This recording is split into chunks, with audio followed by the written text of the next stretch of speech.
if my knees can't bend, then I can't really squat down, and that means my hips get stiff, and my hips get stiff, my back and glutes start to go, and then I start to have disc injuries.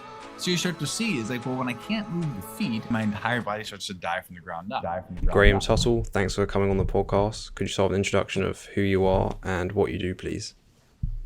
Well, I should start with the fact that it sounds good to hear my name spoken in such a original dialect. I don't know even how you go back to my roots. So I did that 23andMe and figured out that like a lot of my ancestry comes from exactly where you are. So it's interesting to hear kind of some of the original aspect of that. But anyways, over on the other side of the pond in America, I've become a coach and a trainer, I suppose is the best way to say it. So for about a decade now, I've worked with different levels of people, helping them get in better shape, learn how to use their body, get out of pain. And over that time, there's been a certain level of interest in kind of the foundation, the certain things that we don't necessarily think about. Like, we're always wearing shoes and our feet don't work. So does that have an effect on the body? We don't really know how to move well and we can't get on the ground. We can't run. Does that have an effect on our overall coordination and our psychology? And, looking at the ways that pain interferes with our ability to live life. And so the last 2 years or so, I've been able to spend a little more time writing and kind of making programs and working with people in a more remote online setting. It's given me some time to think about stuff.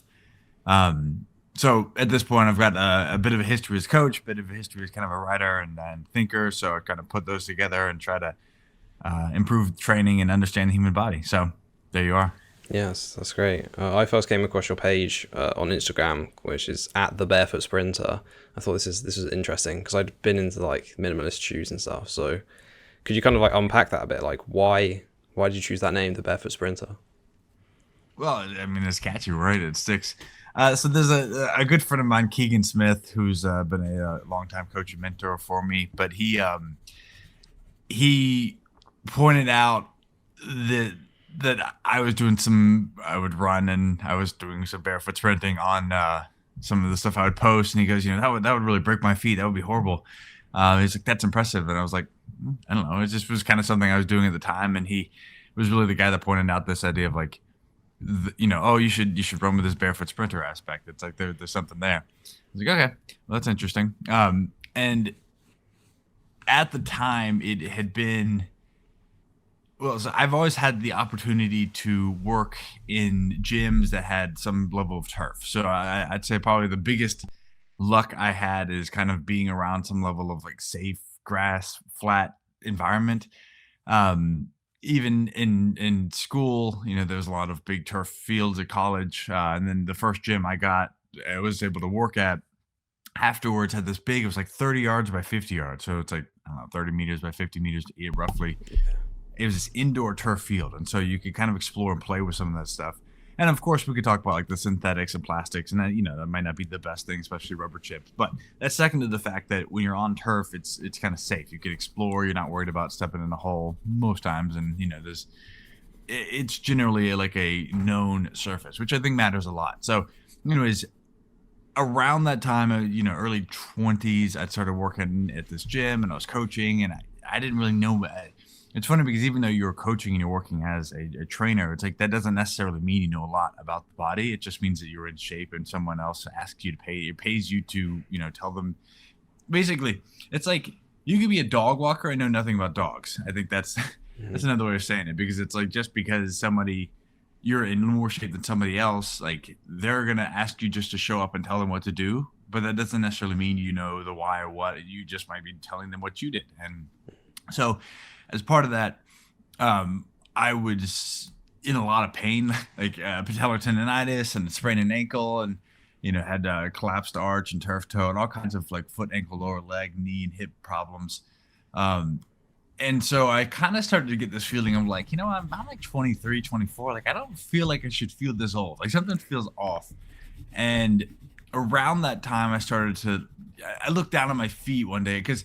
Actually, the original or the original story is that I saw a video of me walking, and I had this like duck foot that was out to the side, and I was like wonky, and it was very uneven. I'm like, that looks horrible. Like who let that person out of the house? That is not athletic at all.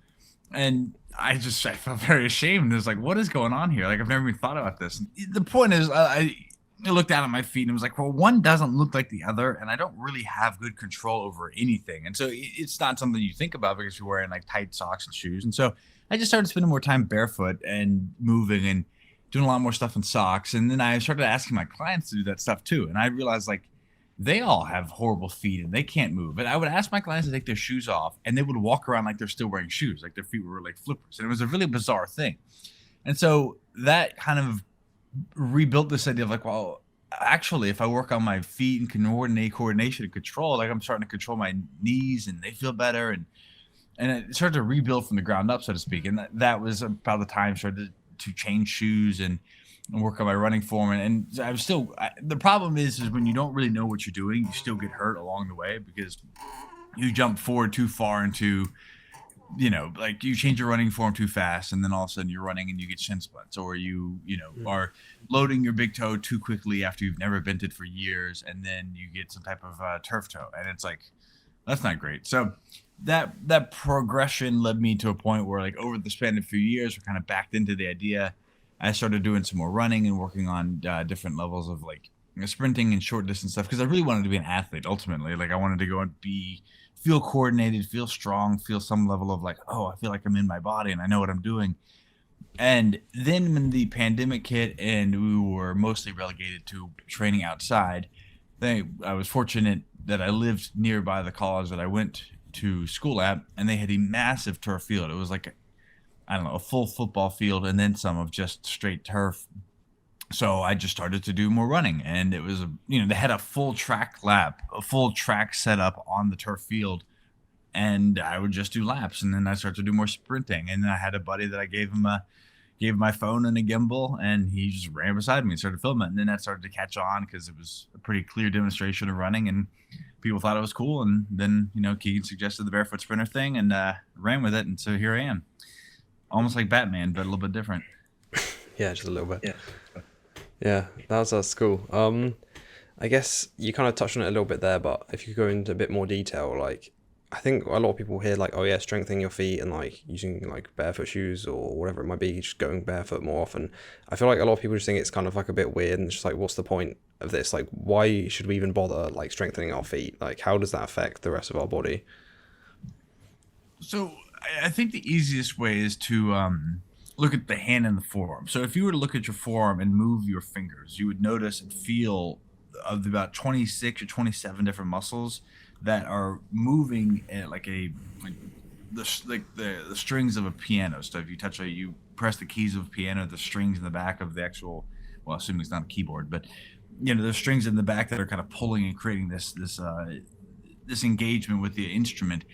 So the way you look at your hands, you can make all kinds of shapes. You can make a thumbs up. You can do the I love you shape. You can do rock on shape. You can do they're called mudras, which are different handheld positions that are supposed to channel different energy pathways. But fundamentally, if you want to brush your teeth, if you want to eat with a spoon, if you want to use a knife, if you want to write, if you want to put glasses on, if you want to get dressed, if you want to tie shoes, like you need different shapes for your fingers. And so all the dexterity and movement engages the intrinsic muscles of the hand and then of the forearm. That also helps engage your brain's connection to the outer world by being able to grip things. So if you lose your ability to grip, that's one of the signs of your proximity to death, in a sense. So they'll go through retirement homes, give people grip things, and partly it's an easy test to measure. But in general, when you lose your ability to have a grip and to use and engage with the world with your hands, that's not a good sign for your body. And then you look at the sensorial component. Our face, our hands, and our feet are highly they're enriched with nervous afferent signals, basically things that you can touch and you can feel. So the sensory component of our face, hands, and feet is very strong, and so that's how we engage and understand the world around us. So if you take that, it wasn't too long ago that ethylene vinyl acetate, which is the type of foam that we have under almost all shoes now, wasn't really invented or used widely in shoes until the late 1960s. And then running shoes, that whole market didn't take off until popular like late 60s, early 70s. So this is the last 50 years we've been wearing this type of rubber shoes. So not only are we in a place where we're kind of no longer touching the ground, so we're not getting the sensory feedback. We're no longer able to move. So most footwear was before that was restrictive or uncomfortable enough that people only really wore if you were in city areas. So like more like I don't know, civilized. What do you call those? Like urban areas where you're in workshops, you're in factories, you're on hard cobble roads, and it's dirty because there's feces and dead animals and stuff like that. It's just not a happy place. And so, if you're in most places in the world, you're not going to wear rubber or metal or, they didn't really have plastic. So it was like, you're not going to wear shoes that are very uncomfortable. You kick those off. You'd wear them for your Sunday, best, and then that would be it. And so what you start to see is as comfort increases, people are wearing shoes and socks more and more.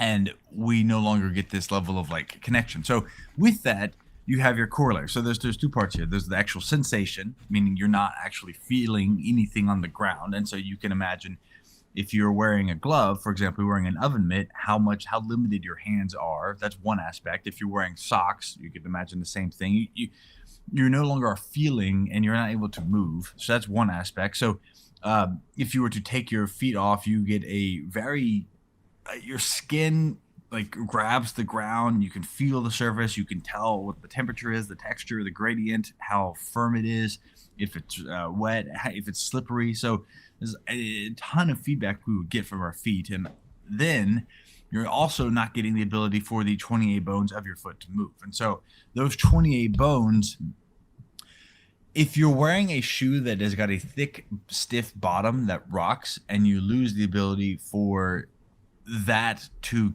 you lose the ability for your bones to articulate in your foot, then what you end up with is a flipper.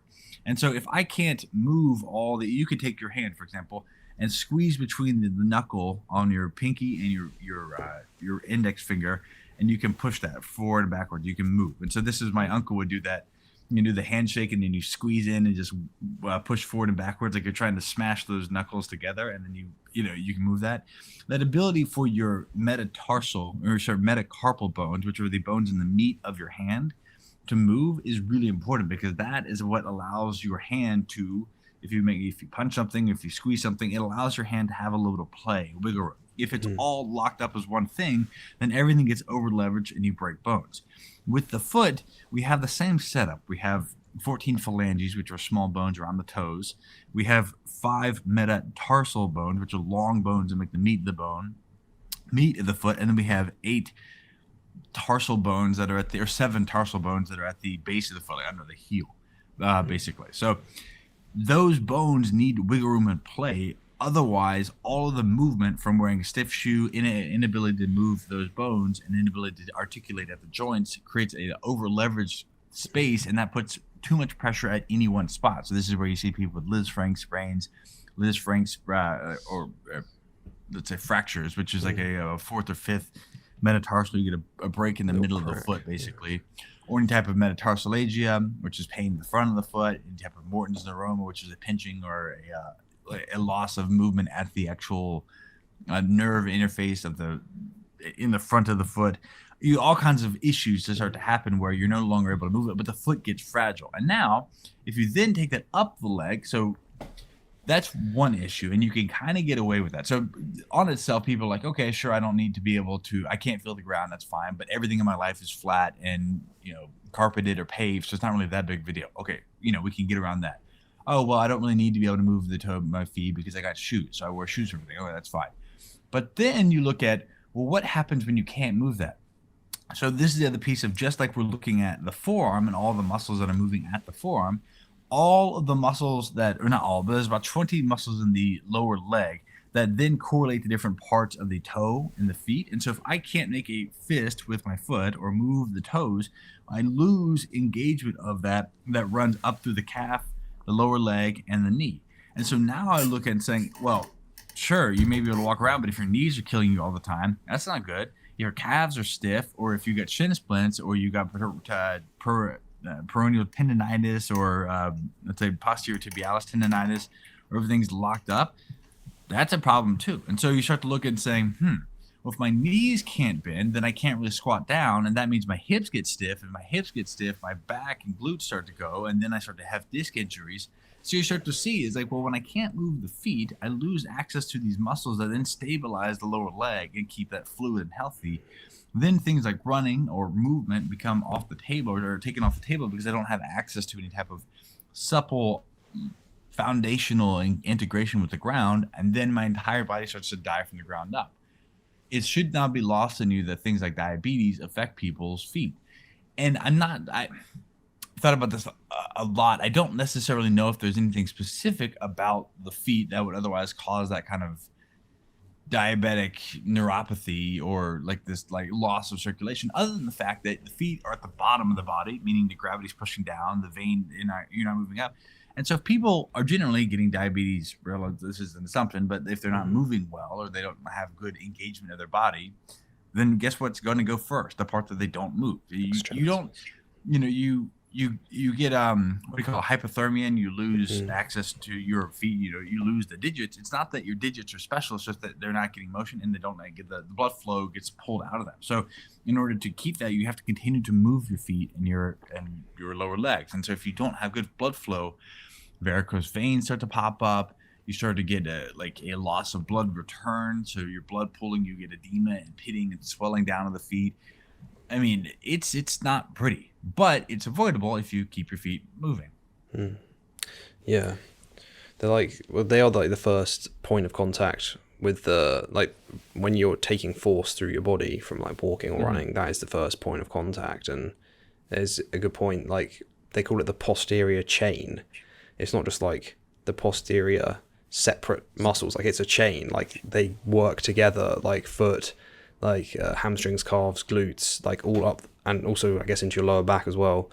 That's all like a system. And if you're kind of like numbing and I guess like kind of cutting off from the very thing that is initiating that, then that is going to have knock-on effects. The next bit I want to talk about is kind of, you did talk about like people were kind of cutting the sensory stimulation from the shoes they're wearing, but there are also some other problems with modern shoes. If you could go into that a bit, we've kind of got people wearing like marshmallows on their feet, which are also like kind of cramming their toes in and messing up their gait, all sorts. So when you look at the shoe conversation, there are 4 aspects that matter. So there's how wide the toe box is, how flat the bottom of the shoe is, how high the stack height is, and then how flexible the shoe is. So it's flat, wide, flexible, and thin would be the ideal tenets of a good shoe. So we can take those each at a time. You want something, the most important part of all of them, I think you could easily argue is that you want a shoe that's wide enough for your toes to move. So if the toe box doesn't give your feet enough space to open, spread the toes, and then obviously to pull them together and to kind of wiggle and engage, then you end up losing any ability to articulate and move your feet within the box. And so you can have a flat, thin, and let's say flexible shoe, but if the shoe is too narrow that it smashes you together, then that's the equivalent of taking a rubber band and wrapping it around your forefoot and your toes multiple times. It's like, okay, I may not even be wearing a shoe, but that's obviously taking away some form of, it's like a cast. Yes.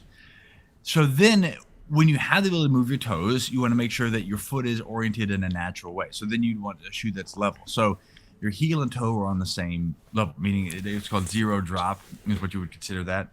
So if you were to put your foot on the ground, your foot and heel would be on there. So your forefoot and heel would be on the same level. So there is no elevation there. You might wonder, well, why are shoes elevated? And it is sadly for one reason, it's aesthetic, to project more power for being taller. So if you don't like how tall you are and you want a quick half inch, well, put shoes on. And that literally has been the driving force of shoes with a raised heel for millennia now. Shoes go back to thousands of years BC. It's like I think 3,000 years BC, but it was a status of symbol or a protection symbol as well. Yeah, there is some protection, but you also have to remember. So the Greeks and the Romans were the first person to, specifically the Romans, first peoples to use chiral shoes, which are the shoes aren't symmetrical, meaning that the left and the right don't look the same. So they're the first people to use chiral shoes. They would put they had for the shoulders, soldiers would put metal tacks under the bottom, basically like hobnails. They would nail them into the bottom to give a better traction and to have the shoes hold together longer. So there was a protection element, and it would work on the feet. But you also have to remember that you're limited by the materials you have. And so most things are made out of organics. You'd have leather, you'd have some type of potentially steel or some type of metal when that's started to when you could start to work with that material. But most of it would be plant material. So most of the plant material is not necessarily going to be, if it's dense enough to be protective, it's not going to necessarily mold well to the foot. It's not going to be comfortable. So in the protection aspect, you lose the fact that like I can't move, and so you have trade-offs there. Mm-hmm. So and this is where you start to see this more heavy duty shoes start to become more of the norm when you have industrialized spaces. But most of it was for cleanliness. Like we want our shoes to keep our feet off the ground because again, we don't have sanitation. There's a lot, like the ability to dispose of waste was not as accessible, especially when you start to live in bigger numbers. So you see this relationship, but ultimately it's a sign of status. It's a sign of privilege, a sign of wealth. And so the ability to, in a sense, wear shoes that are less realistic was like the ability to, I don't know, be pale or be overweight is like, oh yeah, you're doing good because you can afford to not have to deal with the other issues. And so there's kind of this counter signal, which is always interesting. But when you have a raised heel shoe, what that does is it pushes the foot forward. And so then you get a narrow taper, you pull the toes in, and there's an aesthetic component to that, the narrow toe box, because it keeps the foot from sliding forward, but it also looks aesthetic. People like the idea of like a narrow foot, a smaller thing. It is interesting.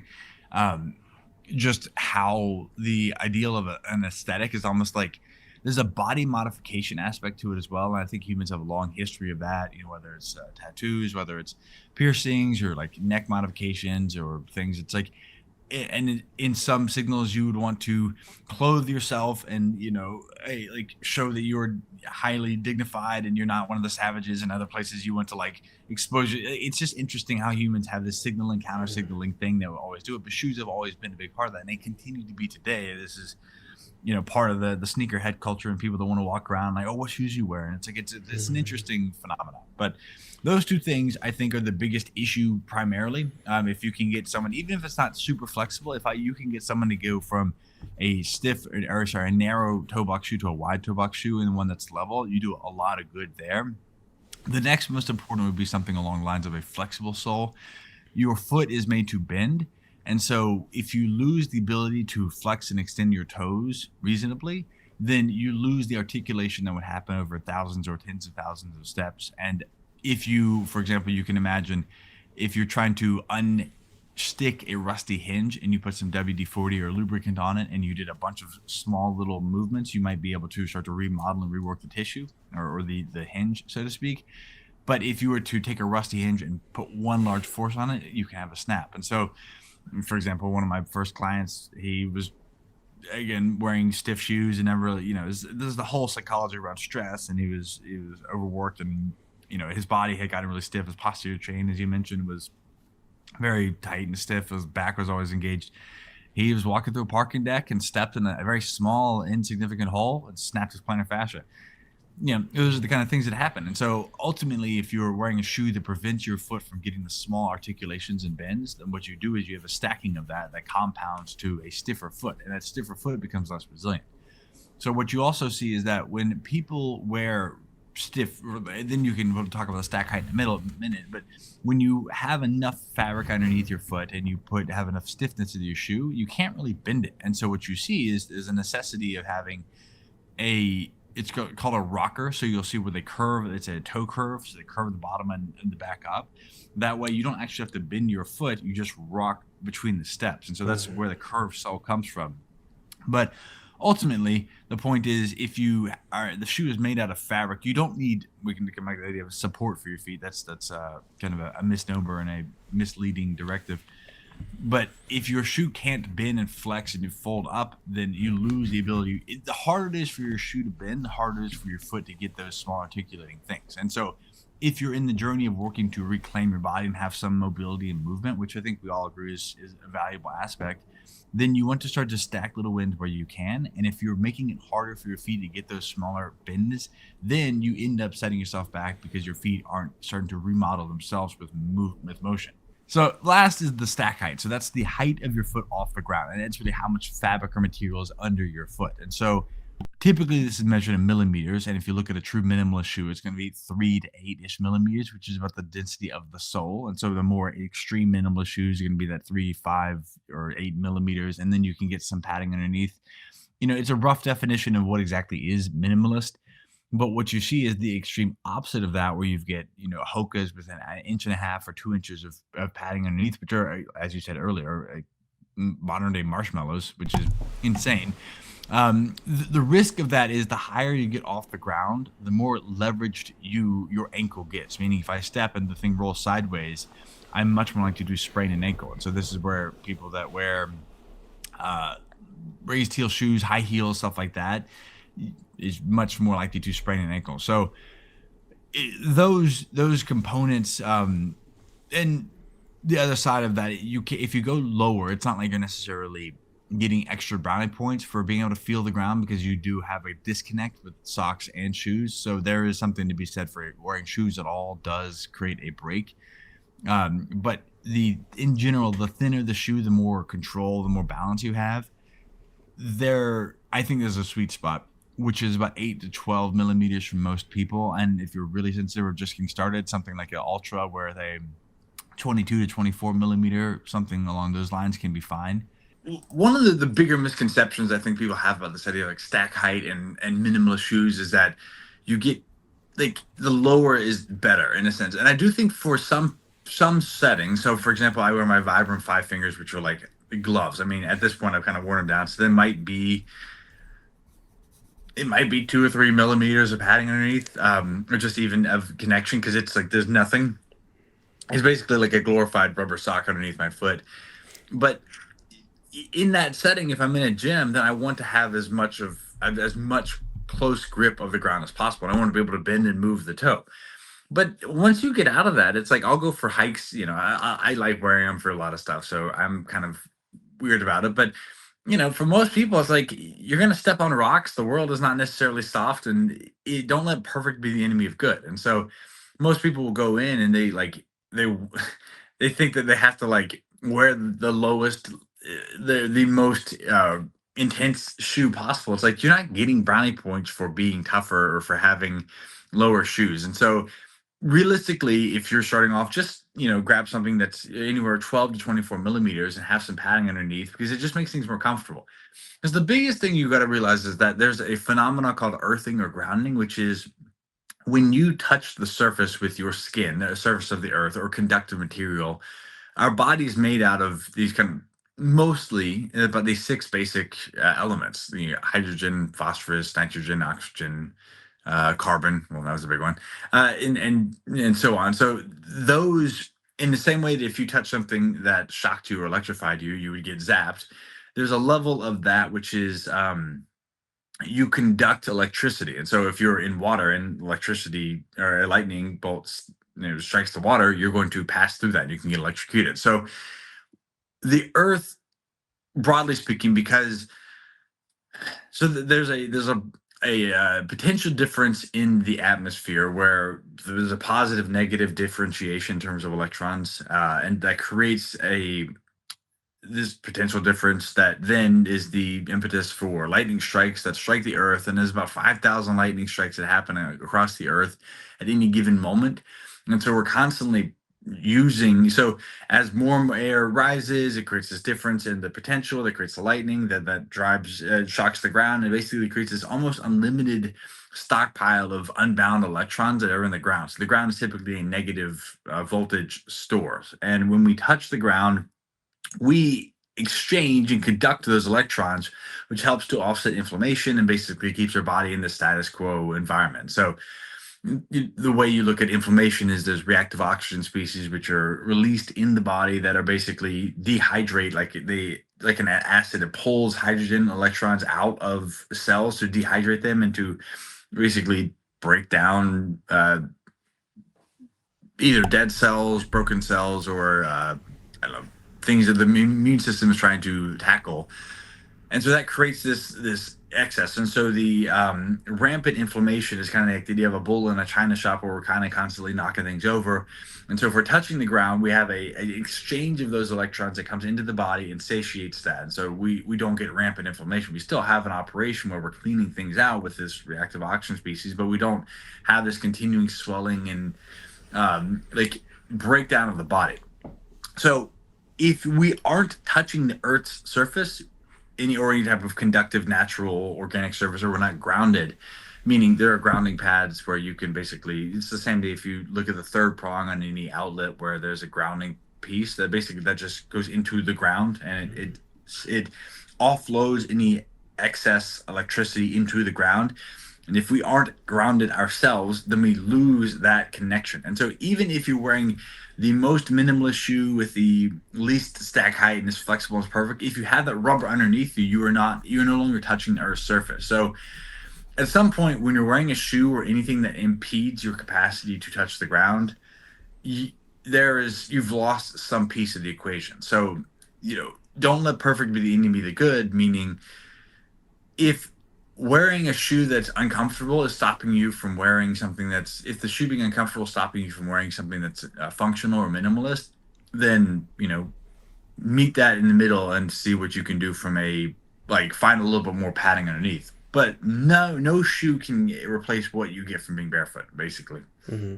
Yeah, I wondered if you were going to mention grounding, because I see you like running on grass a lot, and I have actually I looked into it quite a bit recently, and yeah, I think it does seem that it definitely seems plausible that electrons would come into our body. I feel like, I'm not sure from what I gathered anyway that we definitely know this is doing something, but I think there's definitely a possibility, and it does kind of make sense that at least we would be in contact with the ground a lot more than we are now.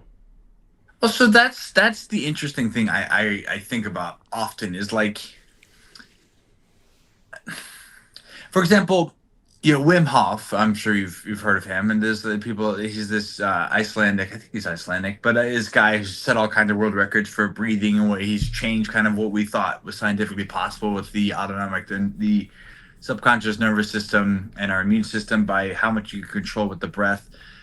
Before the yogis, before these people that taught meditation, and before Wim Hof, it was like, oh, you're telling me that breathing is a real thing. It's like, these are the same people that are like, you telling me that if I smoke cigarettes is bad. It's like, there's a level of how obvious does something have to? It's almost that we missed the most obvious thing. It's like, what you eat matters, working out matters, touching and so you think,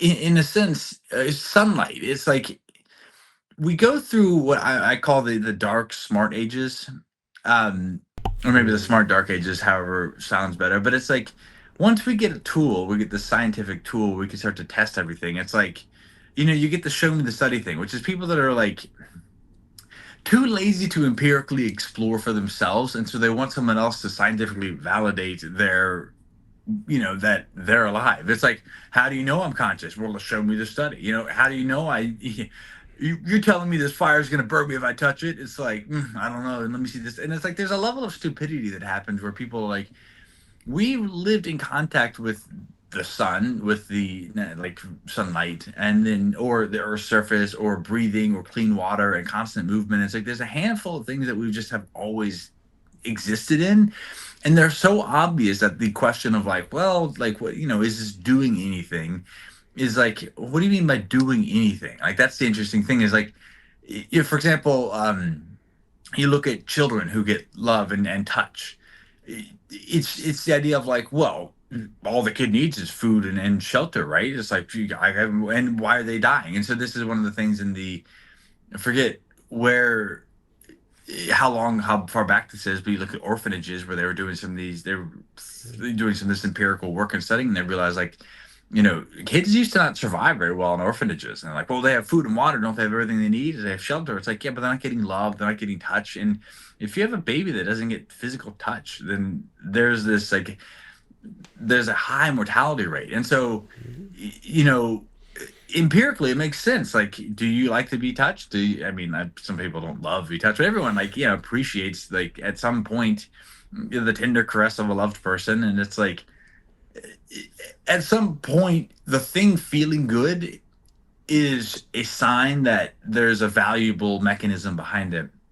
And in the case of grounding or earthing, it was so obvious that most people didn't even think to ask it. But then you start to look at very clear tests of inflammation. Of you look at, and so what they would measure by, if I'm going to say this poorly, but they can look at heat. And so when you're in the inflammation, there's markers in the body. There's obviously, HSCRP. Mm. There's I forget the, it's not Like ferret. There's a white blood cell count and stuff like that, right? Yeah, there's a handful of markers for inflammation, but they can also just like heat. And like if something is inflamed and red, you can look at that. It's like wound healing. You look at like psychological markers of contentedness, calm, peace. Like you feel less anxious. So there's different markers they can test, and so they've run studies and looked at it and said, yeah, there's clear differences in this stuff. The difference is that it's a if you go and lay in the sun, it feels good. Hmm. And there's something about that which is kind of it's a subtle effect. And same thing with you breathe. And most of the things that are, so there's two parts. So if you're okay, because I think about like what sets the stage for this, and you look at, okay, well, why do people have an expectation that things would feel good will feel immediate? So there's the extreme, which is like you dislocate a joint and then I put it back in, and it's just, oh, okay, I fixed the problem. Or like we love this chiropractor. We love the idea of the quick fix Mm. dynamic thing that comes in. This like I hit the button and I switched it. So I get a chiropractic adjustment, boom. I feel like everything feels good. We like that because it requires little to no work. But and then you look at something like a drug where you see this painkillers, pain numbers, as our chemistry has gotten stronger and we're able to have stronger, higher levels of THC, more potent alcohol, more potent drugs like narcotics or painkillers or cocaine, stuff like that. People have some reference to some external stimuli that can create a big change right away. And so that creates this kind of like mythological marketing, which is, oh, you have this problem, here's a solution, and there's going to be a big, it's going to be like this big sweeping, we fixed it all, right? We want to have this like thing. And so part of that is we do have better technology, and part of that is we have a lot better sales that makes it seem like and actually probably in your country you don't see this, but the United States is one of the few that do drug marketing or like Mm. It's on two in on the TV. world. It's New Zealand and the United States, I Yeah. think, but New Zealand has pretty tight regulation. From my understanding, the USA is Yeah. like the only one where it's kind of a bit like, oh yeah, free for all. Well, and if you watch them, what you see is cloudy, gray. I'm in pain. I've got psoriasis too. Everything's great. You change the filter, and now my red fake thing on my arm is gone. And it's like, Ask that's your that's the doctor setting. about XYZ. Yeah, right. And so what that does is paint the picture that things that work happen fast. And if it doesn't happen fast, and I don't know, then and so you also pair that with psychology of someone who's in pain, which is people get in pain because they do something that is not fitting for their body or not natural or not healthy for too long. So, for example, you don't start to get stiff from sitting in a chair for 30 minutes.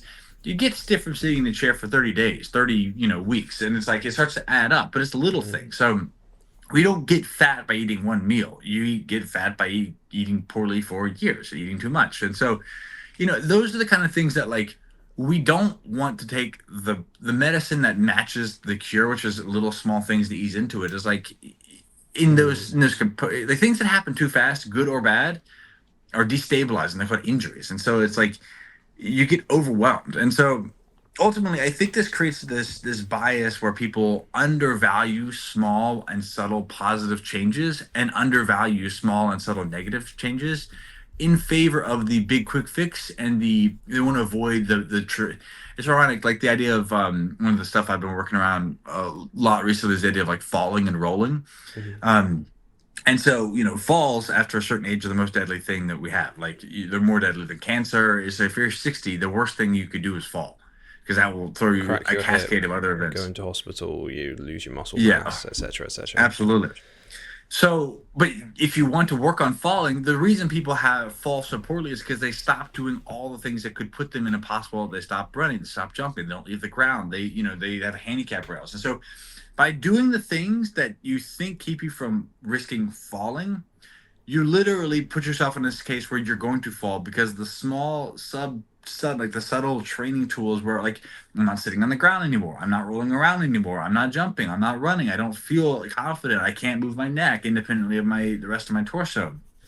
All of those things, like, we undervalue the fact that those subtle small negative remove or changes are creating the increased likelihood for the big thing that happens. Use And it or so lose it, kind of. exactly. And so those are the things where we undervalue the small little things because we think, oh, if it's really that bad, I'd know. Oh, if it's really that good, I'd know. It's like kind of, but your filter, so to speak, is clogged because you have such a disconnect from your body from any type of natural connection with, let's say, what it feels like.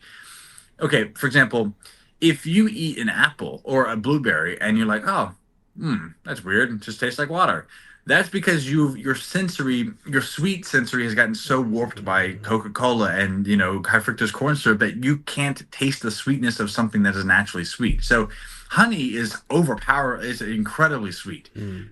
but that's nothing compared to Coke or a carrot cake. It's like we start to look at these kind of things. It's like we no longer have the ability to just say, I'm out breathing fresh air, feeling the sun, touching the ground, and moving around. Like doing, like it doesn't really matter what you're doing, but it's like the idea. I mean, I just like to go out to a field now. The turf field is a different thing. We can like it's just. It's a great training spot. There are some trade-offs and stuff in terms of plastic and exposure and stuff like that, and you're not touching the earth's surface. So there's things that pay attention to there. But like again, you don't have to nail all at once. Like ideally, you go out to like a soccer pitch and that's flat and then where it's the ground, the holes are, and you can just run around. You're in the sunlight. You take your shirt off, you take your shoes off, you're touching the ground, you're breathing, you're moving, the sun's on your sun is touching you're on your skin, sunlight. That's you're stacking so many things there at once, and it's amazing. And if people could feel that like small positive thing. So for example, my fiance had to get a tooth removed from an old it's long history of neglect when she didn't get her dental stuff taken care of when she was a kid, but she had this infection going on because she waited too long to get it addressed, and so the actual like whatever the tooth that got infected, she had to get it removed. But while she was dealing with that, the only thing that actually made her feel better, 'cause she was taking some pain pills and they weren't really helping, but going out, laying out in the sun on the ground, she actually fell asleep. And it's like she said the only thing that made her feel better in the whole 2 weeks was just being out there. So she made it a daily process, and it's like those are things that I can't make that I can't prove. I can't, sorry. I can show you the markers, but I can't get through your head that this thing would be valuable until you have an experience like that yourself. And then you go, oh, I get it. There's something to this. And then you start to create a little ritual like, oh, yeah, when I feel sick, I go get in the sunlight. And then it's obvious to you. And you're like, how did I not see this before? But, that's just as a tangent. But I think that's Yeah. interesting that people are hesitant to just think of something so simple could be as valuable. It's like it should be that way. Mm. I think if people are kind of struggling, I think it is a good kind of mental model is kind of like go kind of back to how we naturally would be because that's what we've adapted to. That's what we've got like the built-in systems for. Especially in the last like 200 years, so much has changed, and I think we're not adapted and we're not really ready for a lot of that. Hmm. It is tough because like a lot of what I do now is think about how to get people. I mean, it's always been as a coach, you not only have to get people to spend their money, you have to do things that are uncomfortable. They have to like spend their time and energy and make sacrifices to give up the foods they like. So it is an uphill battle where the entropy of modern society is to make things easier. And it's like, well, you don't have to deal with any type of difficulty. Just, here's a like, softer couch. Here's the shoes. Like the ground is hard. Don't feel that. And it's like every business is geared around it. Generally, most modern businesses are geared around making your life easier. And the hardest part is that actually, like when you get rid of some of that difficulty, you lose some of what it means to be human. And there's a challenge there, especially when people have gone down that route. It's like you have to change the momentum of this easiness that you've created your life around. And I think that's it's counterintuitive for a lot of people, and it really flies in the face of what their modern marketing, their doctor, their drug advisor, whatever the drug companies are telling them. And it's like I think there's a difficulty there. And most of the time I spend thinking is like, how do you start to walk people in a conversation of like, again, I fall victim to this. Don't let perfect be the enemy of the good, because it's like, yeah, I absolutely want you barefoot, but it's like if I can get you from a narrow toe box shoe to a like a little bit more flexible, then like that's a huge win. And like what I've realized is that you don't change people's minds, you get them to have different experiences. And I think that right there is the step by step. If I can get you to feel what it's like for your feet to move and feel a little more comfortable, you're never gonna go back. If I can get you to feel what it's like to feel happy or to feel loved, or to feel a little healthier, or to feel that like, oh, the sun feels good, you start to want to stack more of those things. And then all of a sudden it's like it takes years to unwind some of these things in some cases. And it's you can't just tell people like, oh, make all these changes. It's like make the next most obvious step. And if I can make it easy and then help you build systems around that and help you continue to stack that and then provide a system that like walks you, with this, do this today and feel with this and think about this. And it's like, you know, it, it takes a long time, but the goal though is if you actually take that time with a generation of people and really help them start to connect in a way, back to their roots, back at some level of that, then the only true exponential factor out there is word of mouth, where I tell someone, you tell someone, you tell for two people, then it's like it just grows like that. So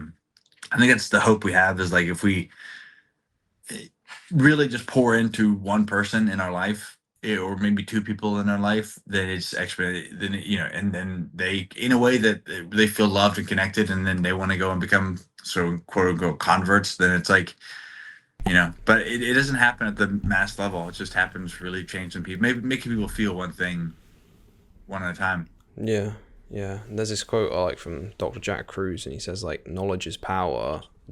Do Hmm. the best that you can, and when you know better, do better.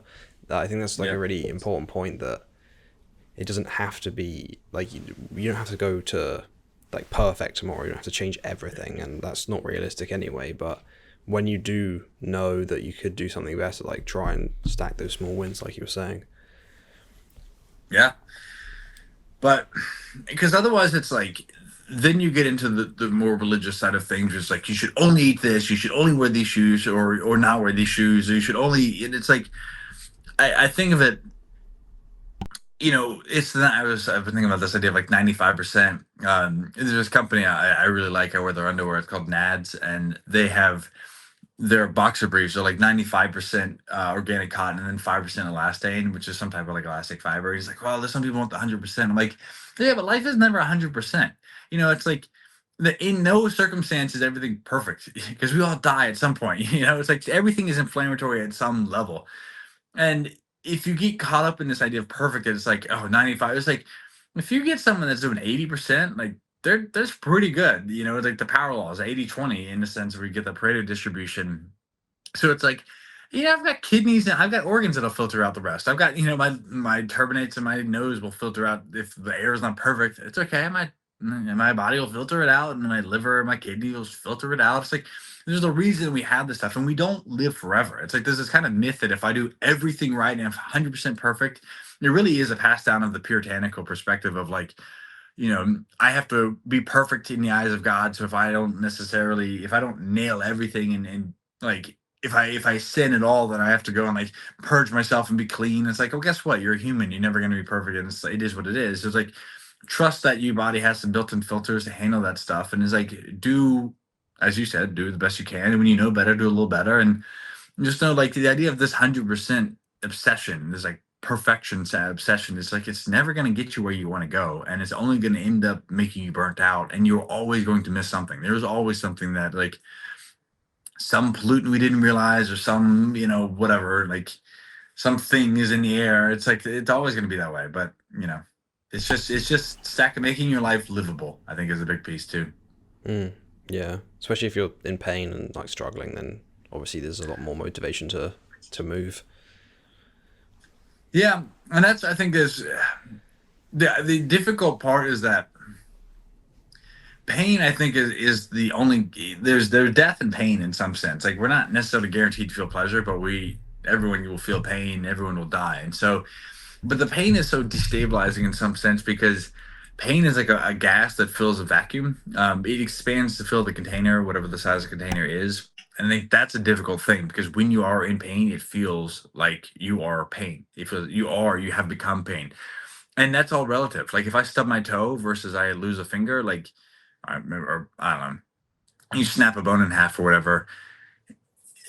For a brief moment, and maybe the length of that moment is different, but for a moment, you just are pain, and it's very difficult to have a rational to be in the moment and to be of the moment, like be above the moment, to like look and say, I'm in pain, but I'm not pain. You know, it's like that's very difficult. And so when people are in pain, especially so there's acute pain, which is one thing that's a little bit easier to deal with because there's a level of like, okay, I open the loop and I can close the loop. You know, I can deal with that. But there's this chronic pain, which is very interesting because pain isn't something you can quantify. You can't measure it. You can't test it. You can't see it. It's just, but it's real. It's very individual, but it's Show me the also, study. Show me the study. well, it's like you can't show the Yeah. study. But that's so also, and I love that though because if you think about that, show me the study breaks down at the most universal human experience. Okay, measure pain. Good luck. The pain companies try to have the scale of like happy face to frowny face, but that's not, you know, I'm not experiencing 10 units of pain. Mm. If I was, you might know how much money they would make if I could. And if you think the people that are like trying to figure out where to study that, you can't show me the study on pain. Like there is no it, but you know it. Good Mm. luck trying to write that away. You know, good luck trying to tell someone who's like their back is aching. Like, oh, you're not in pain. Were you show me the study? It's such an asinine, stupid perspective. It's like okay, so you'll acknowledge me. You'll allow me that acceptance of like okay, well this thing exists, and I think there's a value in once you start to think about this idea of pain you also have to study what it's like to what the experience of pain is like. So there is the material, like okay, you know, there's my tissue is injured, or I've got some inflammation in my body, or my organs are malfunctioning, or something happened. Right? There's a material. It's like oh, this there's a problem there, but there's an experience of what it's like to be in pain. And with that pairs a psychology, pairs a certain world outlook, pairs a certain set of thoughts that accompany how you deal with this thing. And you can breathe, you can meditate, you can have a set of tools that kind of chip away at the thing. But a lot of our coping mechanisms are really built around pain. And pain doesn't necessarily mean negative ouchie, it also can be a positive thing. Anything that distracts you from what you were otherwise doing. Like, oh, someone tickles you, that's a form of pain because it pulls you away. It's a distracting force in a sense. You know, it's like you can laugh so hard it hurts in a sense. It's like when you lose control of your body in that capacity. So, you know, most of what we do, whether it's whether it's what we eat, whether we watch, how we, what we look at social media, the drugs we take, are a form of control to try and take back our ability to dictate what's going on with ourselves. And so, you know, we self-sabotage because we're too happy. It's like, oh, I don't, this is not good because it's going to collapse around me. And so I'm just going to do it now. It's like, whatever it is. And so there's any number of coping mechanisms we have, which I think are unique and interesting to observe and then to also see in ourselves what's happening. But all that to be said is like when you look at someone's in pain, it's very hard to have a rational discussion around that and help them walk through because when you're in pain, you just want to not you the risk is that the person who's been in either acute pain or chronic pain for long enough, depending on their willpower, eventually they'll want numbness. Mm. And the worst thing you could give them is numbness because they feel nothing. And it's hard because the pain is a lesson that can walk us through and really make us feel there's something redeeming about it. It reminds you that you're alive. And if we take that away, we kind of quit living life. the numbness is not. It may be a reprieve for a moment, but it's it- permanent numbness. The only permanent numbness is death, and I think that's a it's a tough place for people to be because if you don't have a conversation about them and help them. What I guess what I'm getting at with this the ramble is the idea that people are suffering and they're struggling. Sorry, they're suffering and they don't. If you gave them meaning, they could turn that suffering into struggling. But they're suffering and they're uncomfortable. If you look at people that are overweight, they can't move. Their belly, they can't. They're just stuck in their bodies, and they're the light is starting to fade from their eyes, and you just sort of see them just shut down and under like the additives in food or fake food or whatever you call the stuff we eat now. It's like the pills, and it's like you just see these people that are suffering, and they start to slowly disintegrate, and they just collapse within themselves, and there's a lot of emotional and psychological pain that gets masked, that gets presented as physical pain, and people they don't need another pill. They need someone to listen to them. They need to have a set of actionable steps they can work through, and it's tough because it's like it takes healthy people to be an example, and also then to put some create a space where unhealthy people can heal. It's like Mm. they, Yeah, it's tough. There's a lot there. yeah, yeah. I mean, that's a really good point. That like, if it's like normal to be unwell, then like it's like people were just like, well, what? How is this person doing this? But also they think it's like a bit weird and that like maybe not even achievable if most people are kind of in a bad situation like they are. Um, Yeah, and then it's there's two things, which is okay. So if you're a healthy person, can you help unhealthy people? It's like well, you can't help them unless they're going to help themselves. But you also have to maintain space to like you need to be strong, you need to be capable, you need to be pulled together. That's one aspect, and then once you can, then you can. I don't even know if you can help somebody, but you can be the better expression. Is the closest thing I've come to this, which is like there's people in my life that I like. If I work as a coach, then you pay me by, aka, you're putting energy into this relationship, meaning you're saying it's important, and by you putting energy into this relationship, you take it seriously. Then you do the things I tell you to do, and then you see it change because you're doing that. That's a start of the relationship, but ultimately, like you have to want it for yourself, but you can't.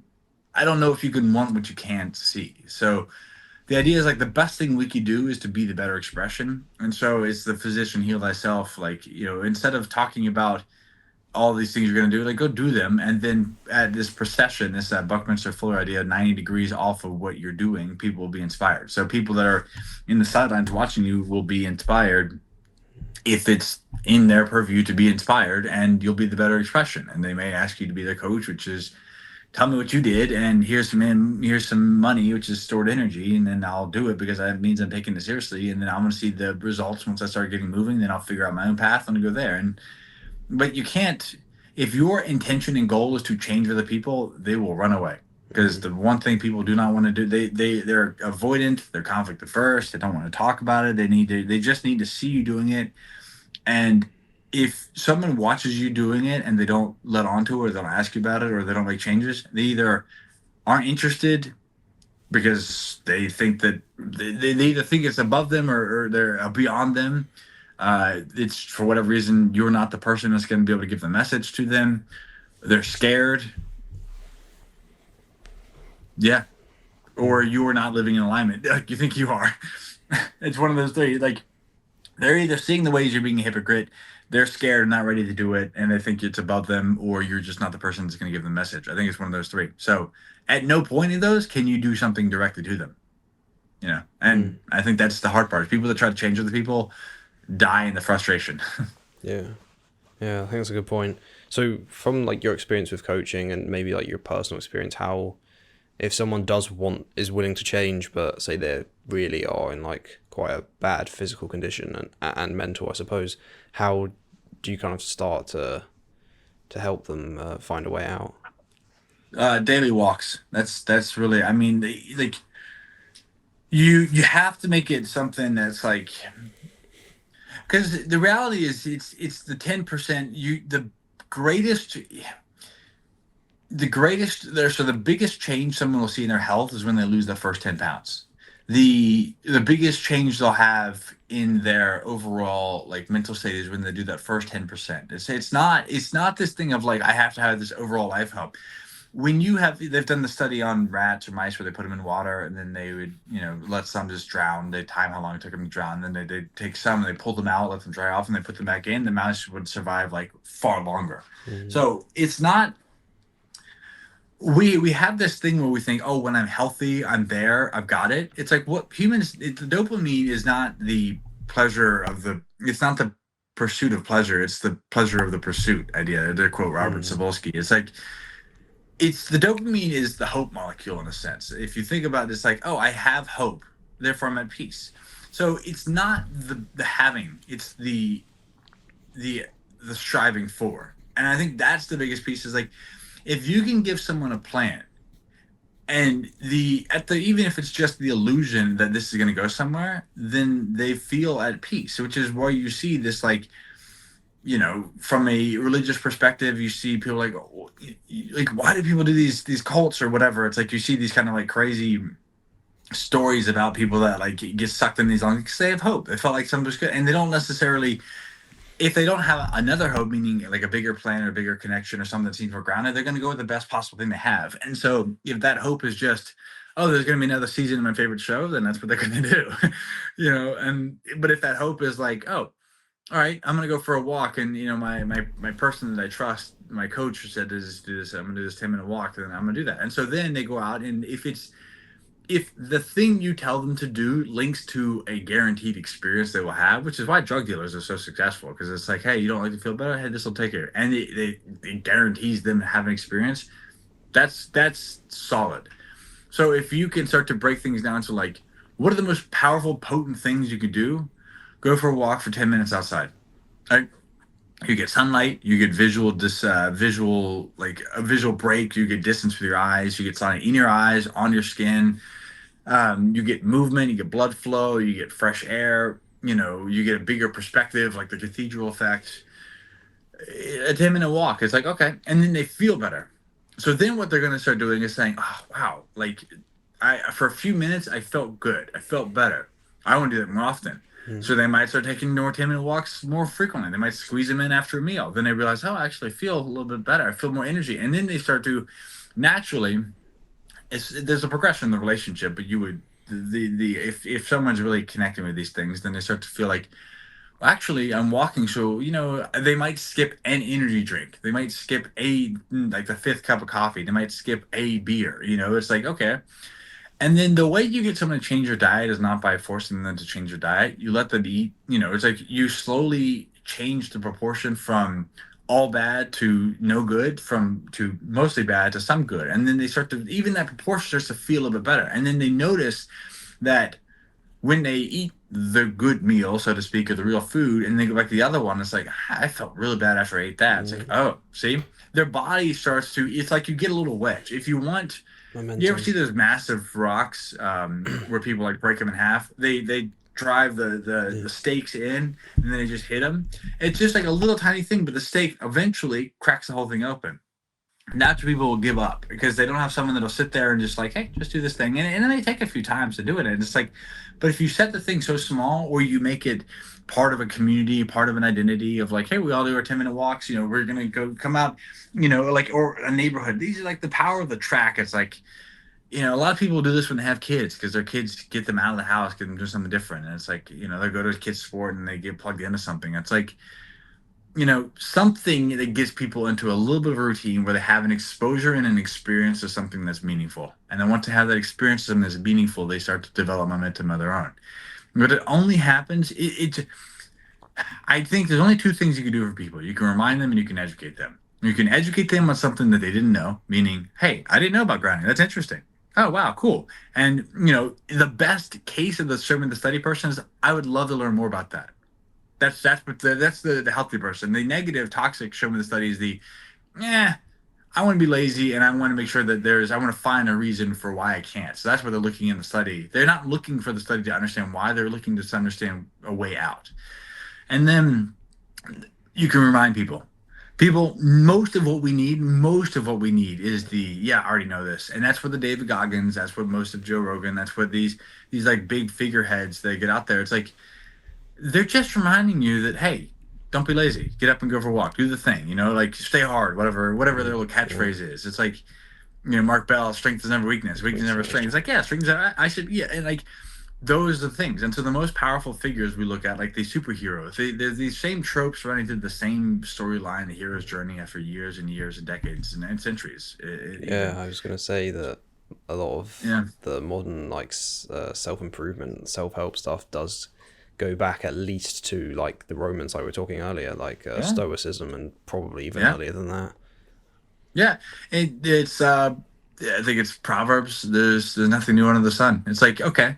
So, to an extent, you may be able to educate people, but the vast majority of what you're doing is reminding them. And for the person who's like, I want to go out and break new ground, it's like, that's great and do that for you, but understand that most people just need you to show up and do the, like, just as a personal anecdote here, I love sitting and writing and thinking and waxing philosophically about things. I love having new ideas, and I love prose, I love works. I just love it all. But people need to hear there's 28 bones in your feet. They need to touch the ground. Your feet are meant to be like, they need to hear that, and they need to be reminded of that. And so if that's where I need to stay and that's what I need to do, and he needs to show up. One of my really good friends, Mark Bell, he said this about a year and a half ago. He goes, you're gonna have to be the foot guy for a lot longer than you want to be. It's like it's be 5, 10 years from now, people are gonna ask, "What about the shoes?" And it's like, you're gonna hate it at some point, but it's what you got to do. You show up and you got to do that thing because it's like it's what people see you, it's what they need, and it's like at first you'd be like, "Oh, you feel limited," but then you realize that, like, you know what? If I can get people to do this, this is the inroad. This is the first stake that gets them in there because really, like, how chickens, well, I don't know, I heard this, chickens are the gateway to being conspiracy theorists because if you have chickens at any level, then it means you kind of don't trust the food system because you Oh, won't have your own eggs and stuff. okay, yeah. And then once you start to look at that, you might look at like the relationship between pharma and like the government, all that stuff. So Hmm. then it's like shoes, feet are the gateway to health because if I can get you to change your pair of shoes or to move your feet, you're going to realize how much the other shoes hurt. Then you're going to start spending time with shoes and you start moving and you're going to pay attention to the fact that your body feels better when you walk and like it gets you in there. So I don't know. I think walking is great. And so if I can get you, if you start moving and walking, it's like, oh yeah, I can start doing this and then start feeling your feet. And it's like there's something about that. There's like, so you find in the fractal nature of the thing, you just find a deeper meaning and you just build off of that. So, but people need to be reminded, and that's really, if you look at a very holy calling, you can either educate or remind people. That's really what you are. But the most of the education, well, I'll say this one more piece about the education is that I, and maybe if you boil that educate or remind people down a little bit further, you might realize that none of that happens directly. It may happen directly if they seek it out. So if someone says, "Hey, I'm interested to learn more about this," well, then why would they ask you about that? Well, it's because you're being the better expression. You're the guy that looks healthy. You're the guy that seems to communicate well. You're the guy that, or the person that has demonstrated this thing in their life: the happy relationship, the healthy kids, the good body composition, etc. So none of the education happens if it's not voluntarily, if it's not done with consent. So someone has to give you consent to teach them. Yeah, you can like Otherwise, take a horse to yeah, water, but you can't make it drink.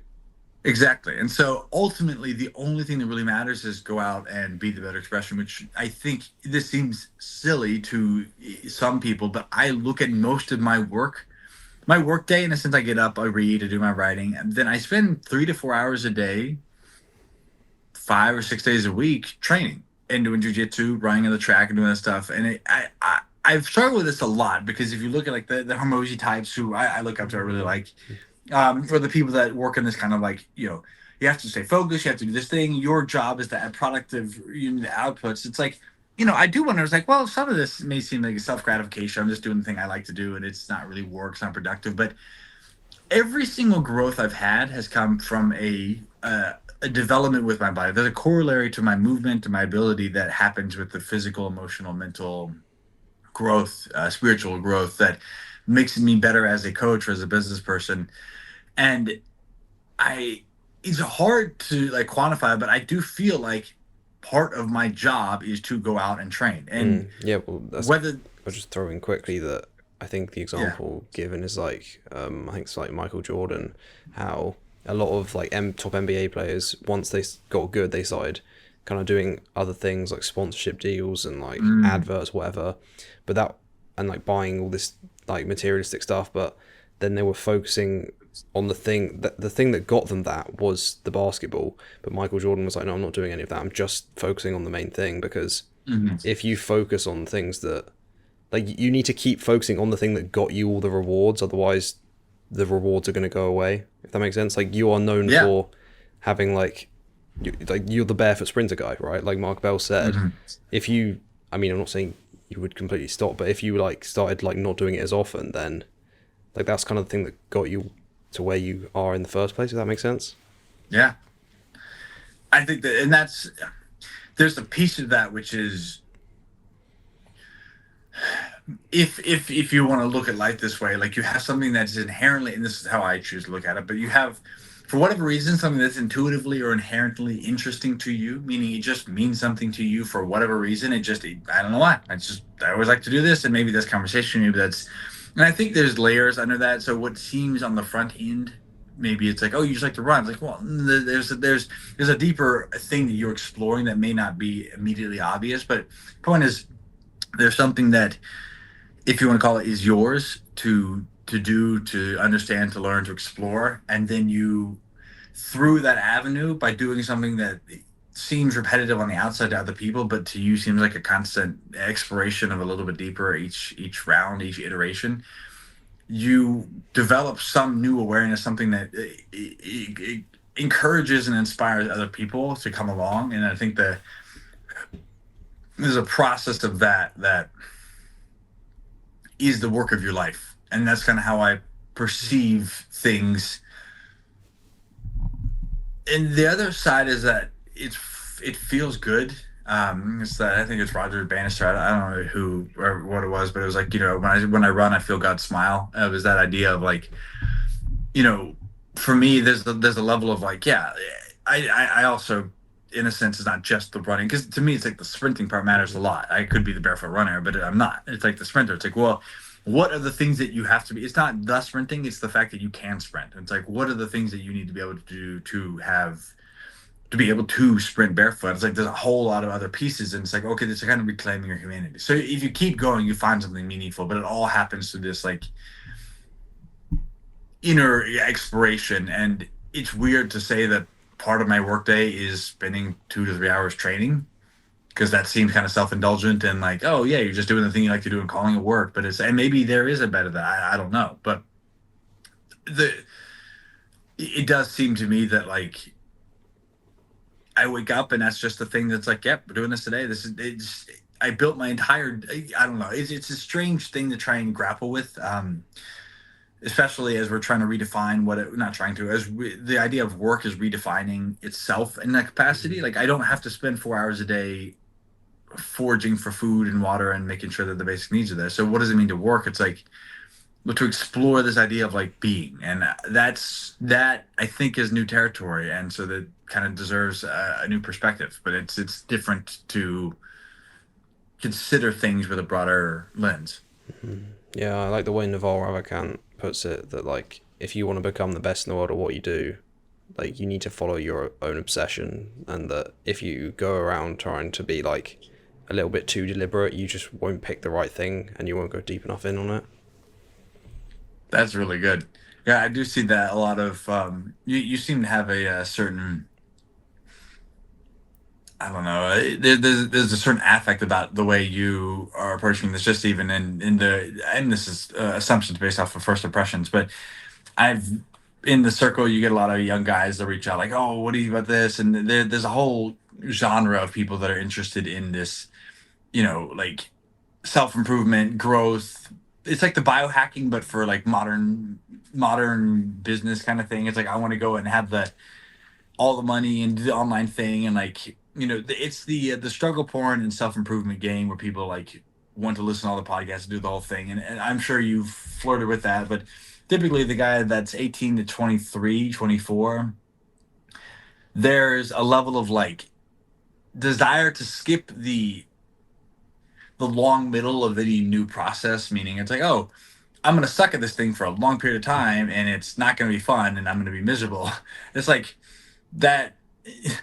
If you start a new sport or new job, it's like there's a years where you're going to like for I've been doing jujitsu for about a year and a half, and I got 122 classes, and I'm just now barely grasping things. Like that's 180 hours of this thing, and I'm just barely grasping it, and it's like that's a hard pill to swallow for like any sales pitch. That's not what you think, Mhm. and that's the same way with writing. I've written 140 138 blogs in the last 6 months, so like it's one a day, and they each take about an hour and a half, and I just hit 500 subscribers, and it's like, well, you don't do it for the subscriber stuff, but it's like I'm still getting better and better, and I've written books, and it's like the sheer amount of work required to just barely scratch above this idea of like now I kind of get it is very unpalatable for anybody. If you look at something, you have to be either crazy or somewhat deluded to look at something and just be like, I can do that. It's like because that's this like youthful like whatever. But there's a lot of people who want to skip that because they Mhm. think they see the highlight on social media, they see the business mentor that's talking and looking back, and there is a lot of value in that, but you can't skip the calluses. Like you don't get the muscles without the calluses, and like that's where I think a lot of it's distracting because there's too many things, and so I do love that. I do like what you were saying. Is like you have to kind of what Naval was saying is like you have to. I forget the exact context of it, but whatever. Follow what There's like feels good to you, and you can't kind of construct things too deliberately, or you won't find the right thing, and you won't go deep enough. deliberately. Yes, deliberately. That was what it was. Is there's this deliberate if like there's this lie that if I could just do everything right, meaning get the blue light blockers, eat the right diet, get the right guru, like then I'll never mess up. And that there's a level of it's the 95%. It's like you'll never get 100%. So like figure out like the mess ups are actually the things that make you like that. That's like for me the if I there's this a long time I was like if I could just train perfectly so I'd never get injured, I'd never have a setback, and I'd always be stronger, and I'd never have a problem. But it's like the injuries have been the most defining and positive things in my life because they have led to the biggest insights, the biggest growth, and Mhm. the best coaching improvements because the programs I have would not exist without all the injuries, and that's Mhm. neck injuries, like the disc injuries in the neck and the back, and like hip problems, and like knee to like it just constantly. It's always something, and it's like, but those things give me an insight on pain and on experience, on what it's like to not be able to do things, what it's like to be able to overcome that, the emotions behind it, to be able to walk through people. So when someone sits down and says, "I have this, and this," I'm like, "Hey, I know, I got you, I understand." And if you avoid the mess ups, you avoid the unique angle of your experience. And I think that's why pain is such a valuable thing. Because Mhm. if you take the pain out, if you numb yourself from the pain, you ultimately numb yourself from your unique perspective of life and your gift in life to be able to share and explore the hypothesis you can test. Mhm. Yeah, I think I'll like to wrap up with this quote from Hmm. Alex Hormozy, which is the work works on you more than you work on it. And I think that one's like a really good one that a lot of people think once they get somewhere, then they're good, they've reached their goal. But it really is that journey that will make you kind of like who you are.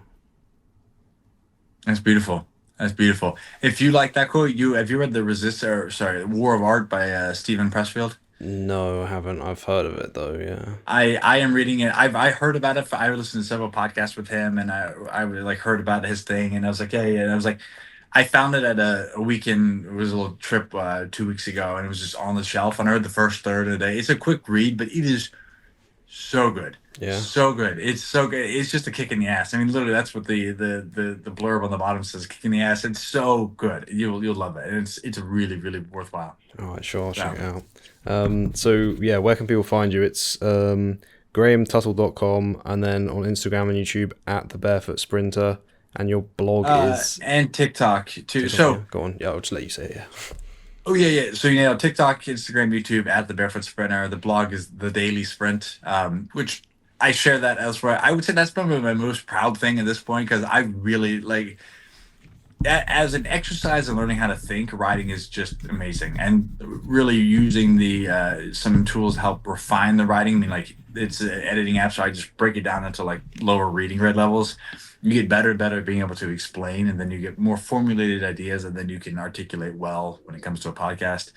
So that's an example of something that I really love. And the whole point of my training and movement is to ideate because I learn you have ideas when you move, you have struggles you overcome, but then I take that to my writing. And so ultimately, I look at my biggest purpose is to write and to think, and the movement is the proxy through which, or the movement is the pathway through which I learn to ideate or I ideate and get inspiration. So it seems silly, but like if I want to do the thing I want to do, which is to write and to really like progress ideas, I have to exercise. By exercising like 3 to 4 hours a day, or like 2 to 3, I don't want 2 to 3 hours a day, that's what's necessary for me to get the ideas that then I write about and flesh out. And so like it's like you think, oh, sit down and write. It's like I can start, but if I don't move and exercise, I don't have the ideas and I have nothing to really. It's weird to back end, but that's kind of the work day is like that. But It makes sense. It kind of unlocks it for you.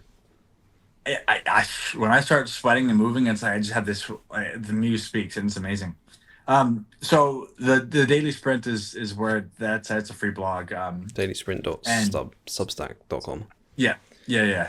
I also really like this idea of like 500 to 600 word blogs, like little blogettes, because I feel like that's a piece of content in itself. Blogs themselves are kind of long or commitment, but if I can get something that's 2 to 4 minutes to read, like I feel like that's a verbal reel in a sense. It's a better Twitter. It's how I like. You have an idea, you can really like flesh out an idea without being too verbose. And I think that's really there's something to explore. Then I really like that. It's meaningful. I've been doing it for a while. But Absolutely.